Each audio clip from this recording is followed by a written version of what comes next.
Welcome to the In the Wrong Bed Darts Betting Podcast. I am your host, Justin Weigler, as always with my co-host, Jonathan Sokol. Hello, And we're going to everyone. be good.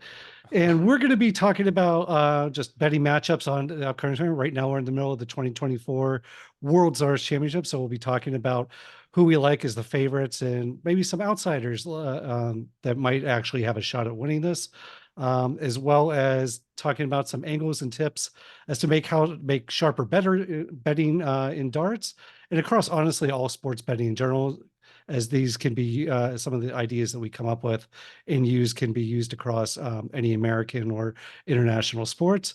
And we'll also be talking about the darting world in general. As we go along, we see some fascinating things that always are new and entertaining in the dart world that we find very interesting. So we'll be talking about that.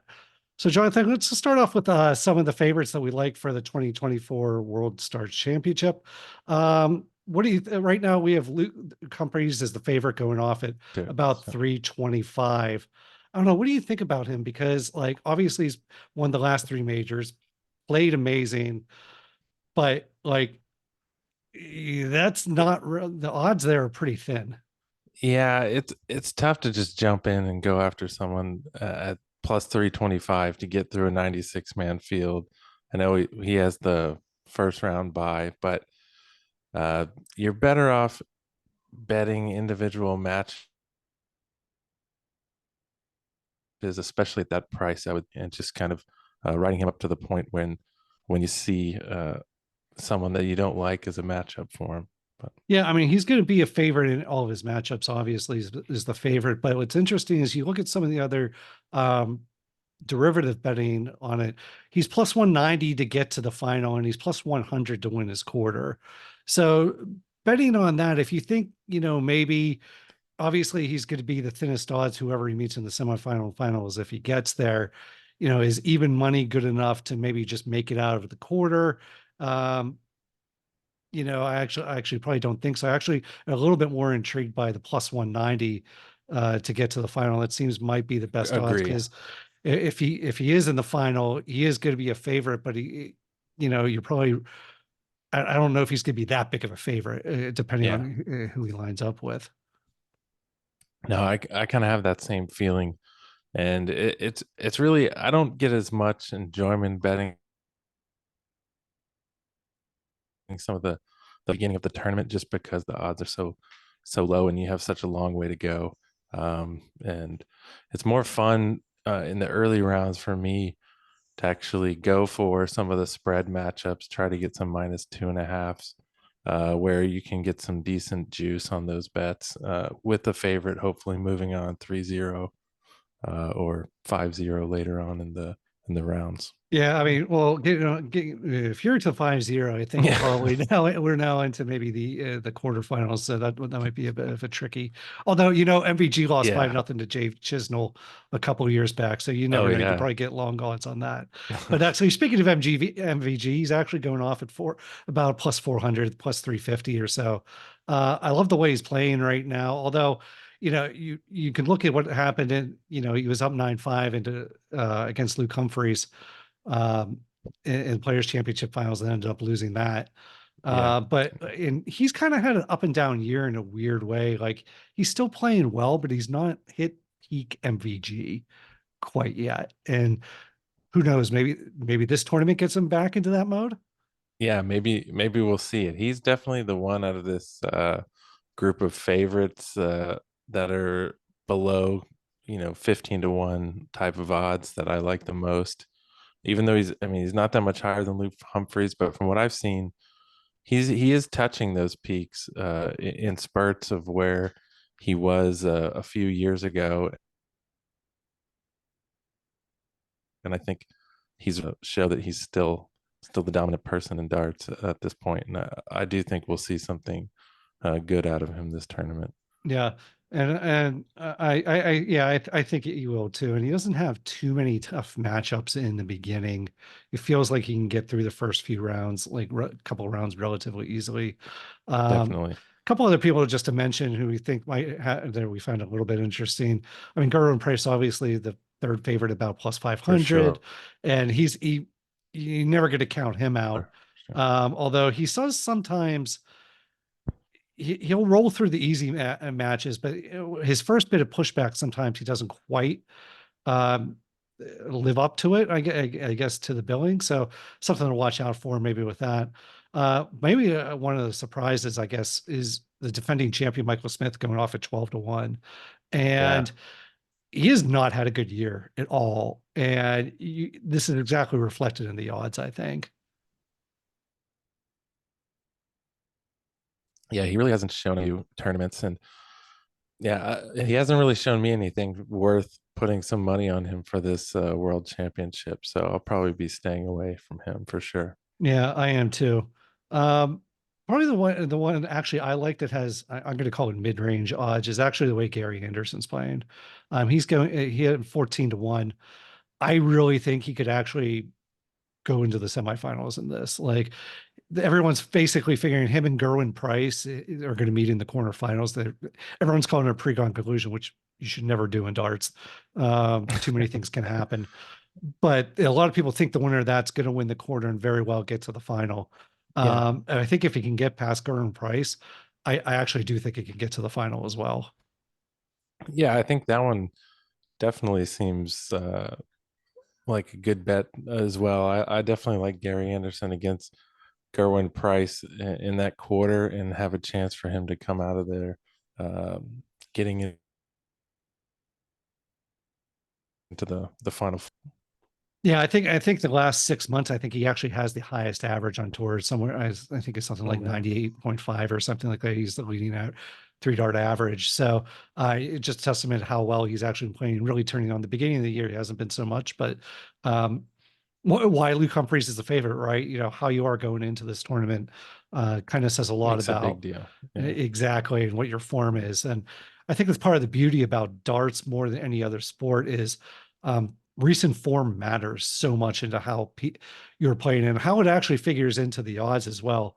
You could take a 24 months average of someone and look at him and say, oh, there's no way this guy has a chance against him. But if he's playing really well in the last few months and the other person's really been faltering, um, you can always see a lot of value in that because I think bookmakers tend to take average their initial output for what their first opening line is tends to be more reflective of overall averages over the last year or so, and not necessarily how they're playing in the last three, 6, even 1 month.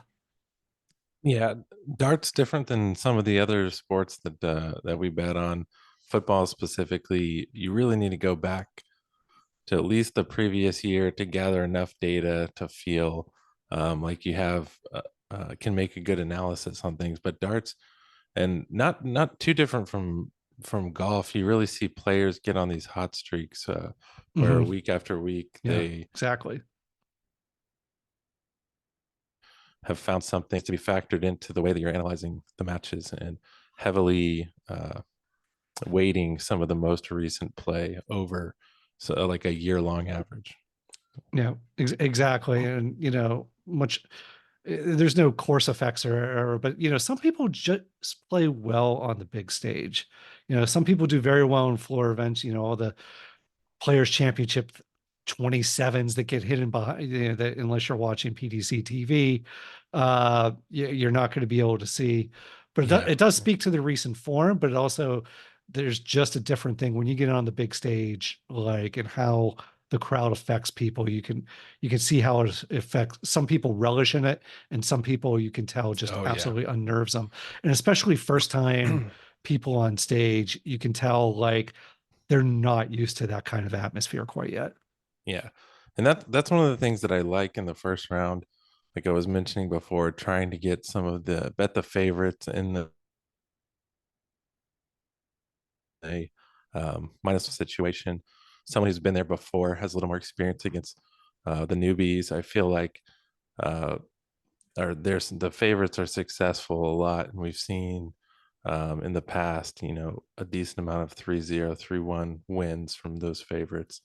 Uh, and if it's the guy you trust, I would say go for it with the spread rather than trying to play Mhm. long odds money lines. Yeah, and especially with, you look at sometimes, a minus 250, minus 300 money line isn't really enticing for a lot of people just because it feels like such a bridge jumper bet sometimes Mhm. that you don't want to lay those kind of odds. But sometimes the set spread actually is could deliver a little bit more value is and honestly it's just more palatable to people to think that Exactly. other people Right. get nervous on stage or something like that and just aren't going to be able to handle the pressure. Definitely. Going back to actually a couple people that I just found are long shots, but I actually find industry kind of interesting is Stephen Bunting at 40 to 1. He's been playing the Bullets been playing so Mm, incredibly well recently, and he's just had definitely. such quality darts for so long. You kind of think of, I mean, he did win in the BDO, and obviously, PDC World Championships, different level of competition, but he's now up there getting to semifinals, finals of tournaments. Like his darts have just been really, really good recently. 40 to 1 uh seems like a good Some of those value. players that, yeah, that we were talking about who are on a seem to be on a hot streak, and yet the 40 to 1 doesn't fully reflect, I think, how well he's been playing. So that I don't one know I'm either. definitely, And you look at the quarter of his draw. The one issue is he might run into, if he gets through, he's going to probably run into MVG in the quarterfinals, yeah, yeah, which obviously you want to play him as late as possible. But to be the best, you got to beat the best, right? And like MVG is not exactly. immune To a bad to match. losing. As great as he is, he's only won 3 world championships. He's been in 3 other finals, but he's only won three, which sounds shocking. He's only won three, Yeah, but yeah, I said earlier he lost to Dave Chisnell 5-0. yeah. Like there's no law that says that MVG is not immune to getting frustrated on stage, He's like any other person up there, he's had some especially if bad days. someone's Yeah, he likes to playing use that. good against him. Yeah. Yeah, he likes to use his intensity in a good way, but I definitely think he can definitely get flustered when he knows that he doesn't quite have it that day. Yeah, exactly. When he's on his B game, someone like Stephen Bunting will beat MVG on his B game. He Mm, probably won't beat him on his A game, but MVG's B game happens enough that I actually think, and especially this year, it's happened enough where I think in a more recent tournament, I think it was the German Darts Open, he was playing Ricardo Petrushko, who ended up winning the tournament. And I remember betting on Petrushko, I was getting plus 250, but mhm. MVG did not look right that entire Yeah, tournament. He was squeaking by, and you could tell he was on his B or C game. And it was just going to take someone having a good enough game to final topple him over, and Petrushko did.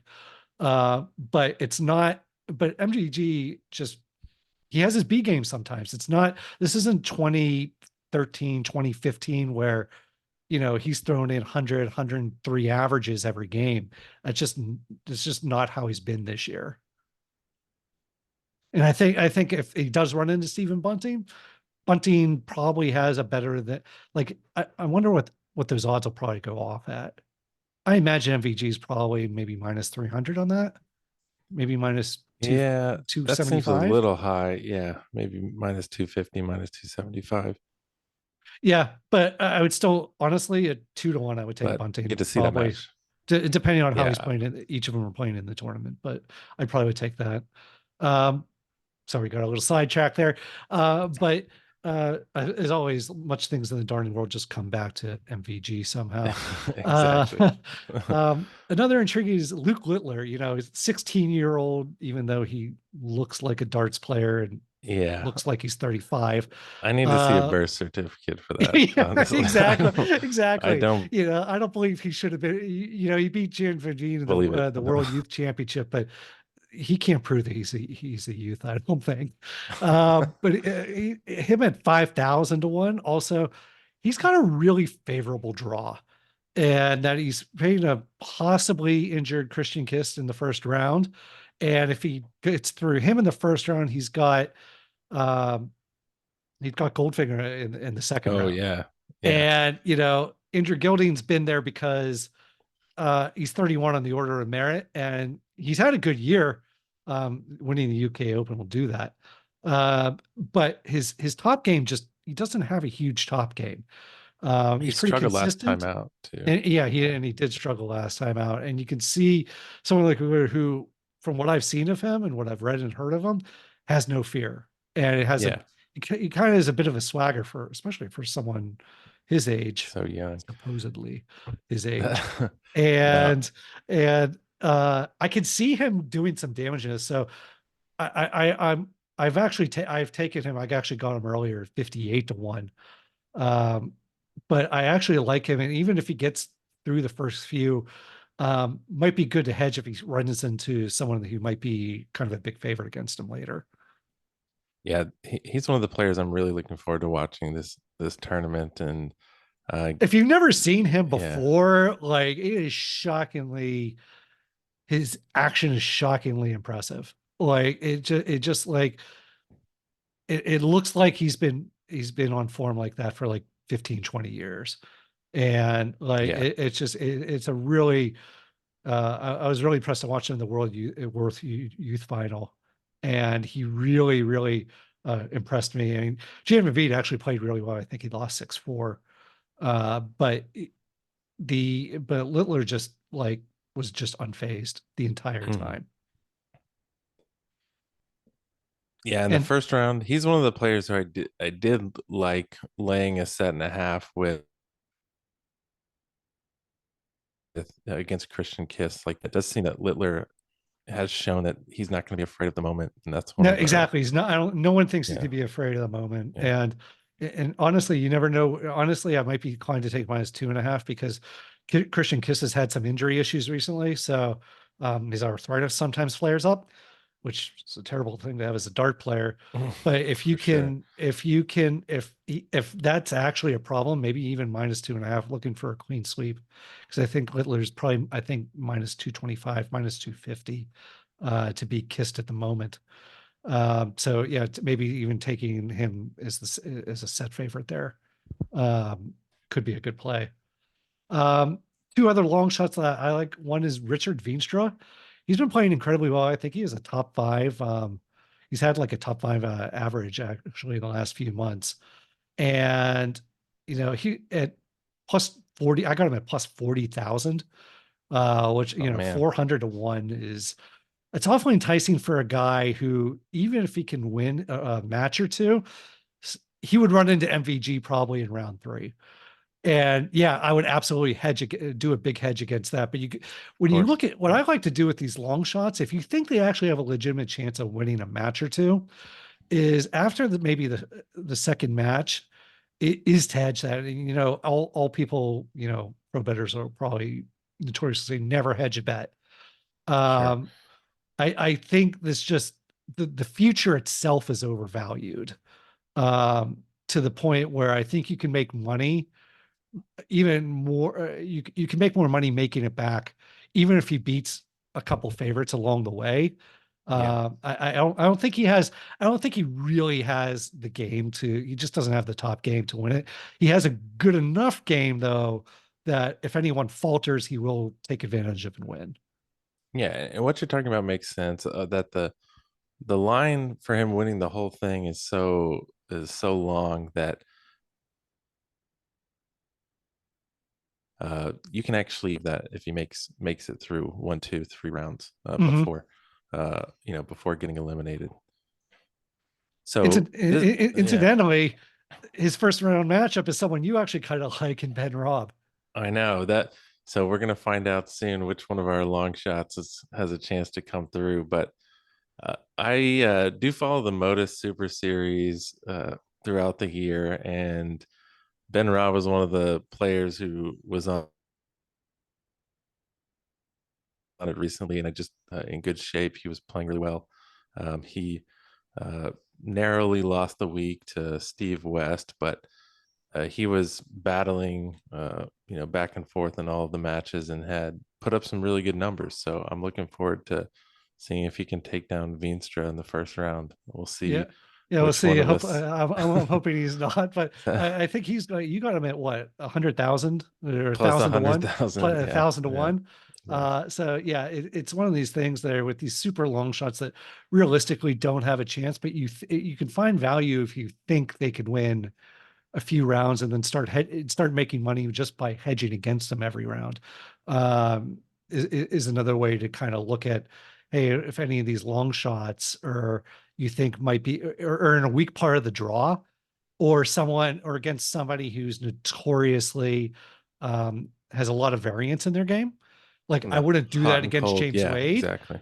I would do that against someone like Mike DeDecker, who can play real high end, but also could just absolutely go off the boil and just, just play terrible darts for no good reason. Those are the kind of ones you might want to look to find value in a long shot that can maybe win a round or two in their bracket. Definitely. So we already mentioned the Ben Rob and Veenstra match. There's actually a couple other matches that we kind of found a little bit interesting. The first one I want to talk about was Peter Wright and Jim Williams. Jim Williams ended up winning his first round game. Um, and I think he won at 9-0 straight away against Nora Madu.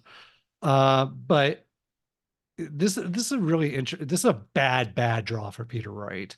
Jim Williams has always been very known well in the dark community, but he plays off and on because of his schedule. But he's actually really good. So he's actually Peter Wright's a minus 160, Jim Williams plus 200. Um, sees a little bit of variance, obviously, either way. When we talk about these odds, always check your book, multiple books to see if you can get something a little bit better out there. I really like Jim Williams at plus 200 at this. Peter Wright, it's tough because I love Peter Wright, awesome dude. And he shows up at the World Championships. And then sometimes he doesn't show up at the World Yeah. Championships. You just mentioned those hot and cold players that either have it or don't, and Pete had a lot lately.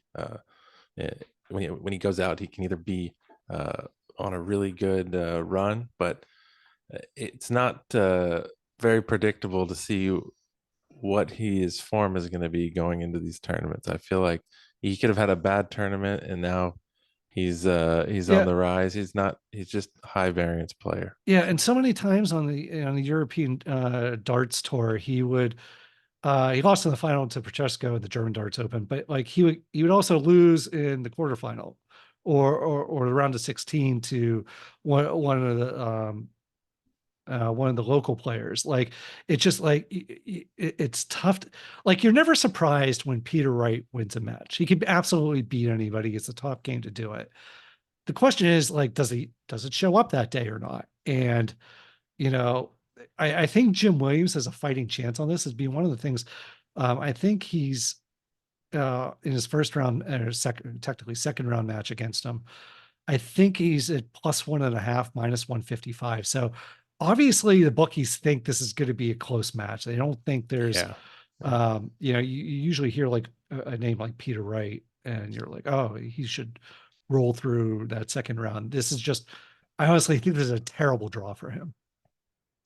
Yeah, I think he's got to be nervous about Jim Williams knocking him out here. Yeah, definitely, most definitely. Um, Now we're getting to some second round matches here, but Matters Rasma has played Mike DeDecker, and Rasma's actually the seed is actually a plus 130 underdog to Mike DeDecker at 170. And you want to talk about a player that just seems to have variance in his game, Oh as I yeah. mentioned earlier. Yeah. Like in his round one match, he looked like an absolute world beater. And he has a great A game. If he High gets up there, ceiling. Yeah. so yeah, exactly, is such a high ceiling. And then it just like sometimes it just doesn't show up. Like he just starts, tons of troubleless visits, just absolute stupid stuff like just missing big numbers on combo checkouts. Like it's just I used to bet on him, and then until I learned my lesson, and I was it's just like I just don't trust him yet.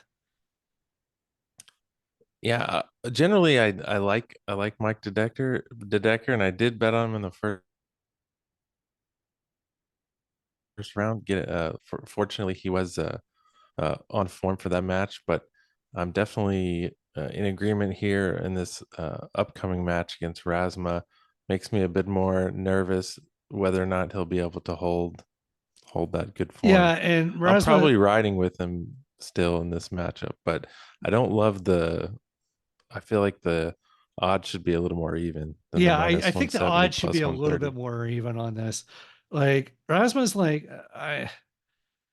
a poor man's James Wade, I think. Like his doubling down is decent, but his scoring is just it's just not there. And like if he doesn't score well, he just doesn't get as many opportunities as other people. So he's been there. You sometimes wonder how do these people get to be seeds.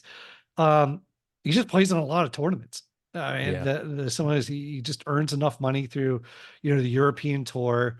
He gets to a quarterfinal. You win a match or two here. You start building up, and all of a sudden you're a seed. And I can't remember what seed he is offhand. I think he's like a 29 seed or something like that.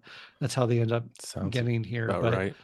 um, but this is also why, like, people probably saw Mike DeDecker today or whenever he played last, and was just like, "Oh wow! I mean, this guy he's playing great right now."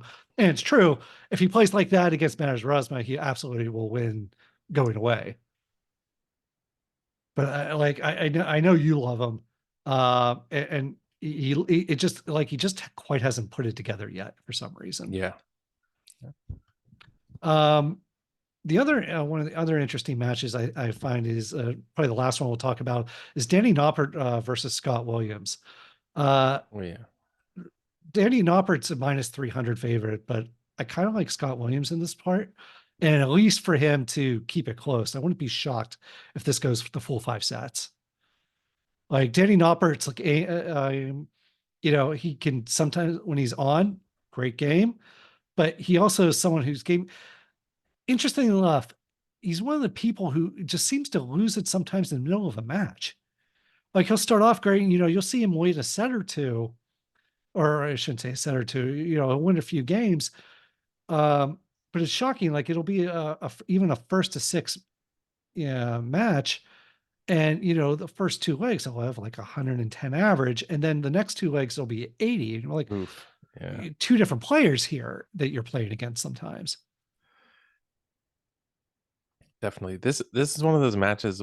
I go down the list looking at the matches, and I do like finding some of these underdogs in the plus 200, plus 300 range that you really feel like have a good shot to win, and trying to put a little money on them. It's just with the variance that does exist in darts and darts matches, underdogs are capable of winning these types of matches a decent amount of the time. Finding the guys who uh, have the variance, like you mentioned, like Nopert, which could he could struggle in this match, and Scott Williams would be there to capitalize on it. Yeah, he's not won a ton of tournaments, so it's he hasn't done great at Ali Pali, and he hasn't shown me a great deal recently. So Scott Williams is also, when you're looking for underdogs too, I mean, you're 100% correct about finding value in underdogs and darts. I think there is a lot of value in the underdog. Um, Yeah. Yes. you also want to look at potential people that have high variance. Scott Williams is one of them. Sometimes he could just go off and start hitting 180s like mad. And if he does do that, then Noppert's going to be in real trouble Yeah.